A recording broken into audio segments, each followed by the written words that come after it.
Okey, hari ini hari ini sempena hari ini sempena Hari Polis dan bulan Ramadan. Kami pemuda MIC telah ke Dangwangi, Balai Polis Sentul, dan juga hari ini ke Masjid India untuk berkongsi meriah pada warga tempatan dan juga anggota-anggota polis dan bomba. So hari ini kita telah menyampaikan hamper dan juga bumbu lambuk kepada semua. So kita buat ni sebenarnya untuk mengukuhkan lagi keharmonian dan juga berterima kasih kepada anggota-anggota kerana menjaga kita dan juga mengawalkan keamanan negara ni. Okey, pemuda MIC telah berterusan, tahun-tahun kita akan buat ni.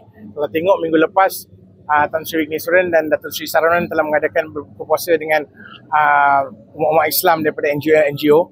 Hari ini kita pula dengan anggota-anggota beruniform, dan kita juga ke Johor esok untuk bersahur dengan anggota immigration di Johor.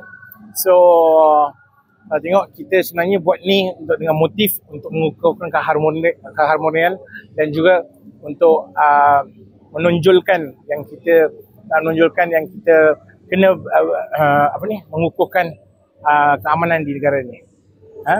So kita just nak berkongsi meriah lah dengan umat Islam yang tak lama lagi nak rayakan hari raya. Tujuh.